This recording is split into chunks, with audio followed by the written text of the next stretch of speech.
Everyone, today is March 20th. It is Wednesday. It is your weekly review. Hope everyone has been all right and well in the markets and outside of the markets. A couple things to note. We did have FOMC today in the PM session, so hopefully you were able to get some study there. Another thing that we have going on this week is tomorrow at 8:30 a.m. we have unemployment claims. At 9:45 we have flash manufacturing PMIs, and then at 10 a.m. we have existing home sales. Followed by on Friday at 9 a.m. we have Fed Powell speaking. So keep that in the back of your mind as well. Other than that, that's really it for news. We got finally, I think, a clear idea of where I think indices could potentially go and where dollar could potentially go following FOMC. That's why we wait. That's why we save and preserve our capital for the areas of the market that would make the most sense rather than trying to just be a gambler ahead of the time when we don't know where markets are going to go. Now we have a little idea of where they're going to go. We'll go ahead and get into it. Henry, before I do you have anything else? That's it for me. Alrighty. So I'll go ahead and jump into dollar on the weekly. Something to note, I've got two equilibriums right now. I've got from this low to this high, and that's where we traded into this discount. But I also have from this high to this low, and you can see we just traded into a premium there. A couple things to note, I'm still watching this SIBI, right? Just because we traded up into this premium doesn't necessarily mean that we can't close back below this weekly SIBI. So still on a bearish bias, even though on the daily, when we look at it, we got a little bit overstretched. I think that was just really the volatility of the week. And when you go into a daily, you can see that price wasn't necessarily in a premium when it was trading into these SIBIs to begin with, when you're taking this this high to this low. So we had to deliver into a premium array, which to me, I'm viewing this bullish order or bearish order block, right? The highest up close candle that caused the downward momentum outside of a higher time frame PD array, which is the SIBI on the weekly.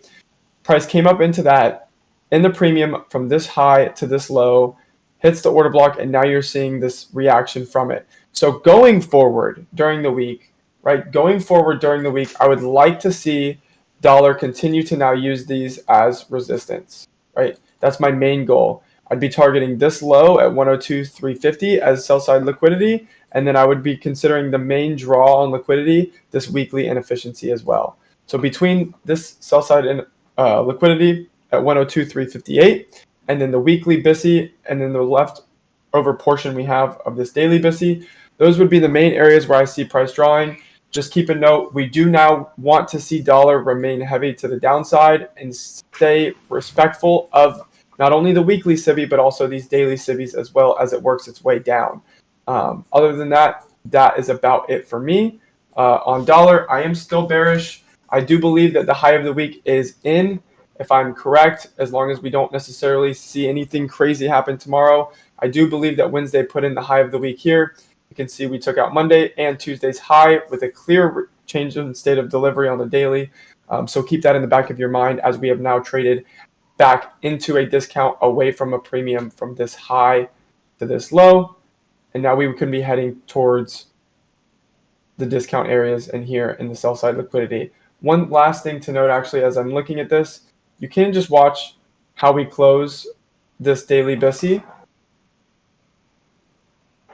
Right? So we do have this daily BISI, and you could sit there and utilize that, and we want to see that being used as inversion, right? We want to see the candle bodies close below the consequent encroachment of that. That could tip the hat that we could potentially then start to go lower, right? And see something like that and work our way to the sell side. Other than that, that's it for me. I am remaining bearish on dollar, and I think the high of the week is in.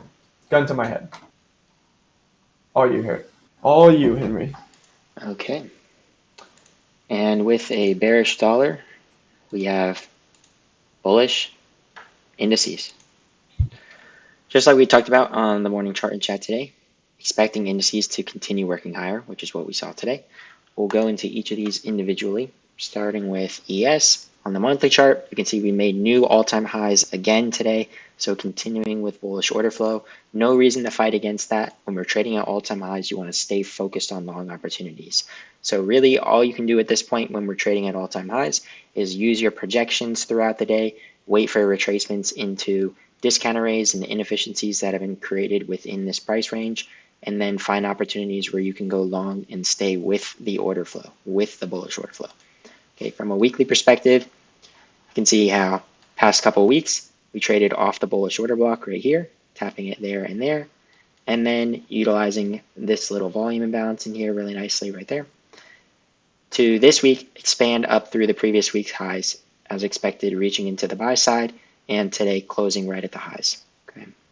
So jumping into the daily chart, you can see how we've been using this BISI here as a reclaimed fair value gap, trading nicely right around the consequent encroachment of it, reaching up to and through the volume imbalance right here, and then just utilizing that as inversion again today, trading off that volume imbalance and the wick right here to continue trading up through the buy side above these highs, and then closing right on the highs. So going into tomorrow, the likelihood is that we do continue to expand higher in line with the weekly profile.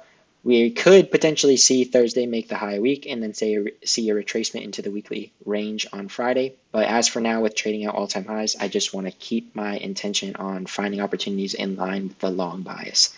So just looking for how can we see price trade into areas of discount or inefficiencies that exist within this price range, and then continue trading higher. So not really anything to look at in terms of a bearish approach right now. If we are to have a deeper retracement, I would just want to see these two down close candles here continue to support a price move higher. If we go and close on a daily basis through the mean threshold of that series of down close candles, your bullish order block, then we could start making a move lower. Until then, just staying focused on long opportunities. NASDAQ, same idea really as ES. We had the monthly immediate rebalance, very nice right there. Drop down to a weekly chart. You can see how we traded right here back into the mean threshold of the bullish order block, closed just a tiny bit below it. I'll even mark it out right here. Right there, but really nice response on the following candle, reaching back above, back up into a premium. So just like we've been talking about on the morning chart and chats, when we see price close through the midpoint of an array that we'd expect price to move higher off of if it's a discount array, or lower off of if it's a premium array, if it's still going to support the price move, we want to see on that very next candle price be responsive and trade back away from it, just like we're seeing here. So that's a really nice response still off the bullish order block and that monthly immediate rebalance, and we're trading back up toward the buy side here. So NASDAQ has yet to make a new all-time high like ES, but I'm not initially viewing this as a SMT idea. Instead, I'm just waiting to see NASDAQ follow through and kind of play catch up with ES reaching back up into the buy side here. So I'm still looking for new all-time highs on NASDAQ. From the daily right here, same ideas. We're trading through premium arrays, utilizing that reclaimed BISI down here, which we traded right off the consequent encroachment of, right there, and then reached through the volume imbalances here and expanded up through the highs. So now just watching these three down close candles here as your bullish order block and expecting the mean threshold of those to hold at the bare minimum and for price to continue gravitating higher up into the buy side here of this high. That is all for me. Carson, any other thoughts on indices? Nope, I'm good. That's why you don't be too quick to jump off this boat at one little retracement on the weekly, and that's why you don't be so quick to change your bias. Yes, we had a week that was bearish, but we had last week, but we understood why it was doing it, where it was doing it, and what we could potentially see going into this week. Still had the idea that price could potentially go higher, with the idea that dollar looked like it was going to go lower. We just needed those first 1, 2, and 3 days to really play out, and really that main factor being FOMC. Let it show us what it wants to do. Don't try to predict, just let it show it what it wants to do. We now have 2 days of opportunity that we can now capitalize with a lot more higher probability of the narrative in which the market could end and go close the week at, rather than trying to go and figure out what it's going to do on Monday. So patience pays, patience pays. Other than that, I'm all good. Sweet. All good for me too. Stay safe, be responsible, everyone. We'll see you in the Discord again tomorrow morning, 8:45 for morning chart and chat. Take care.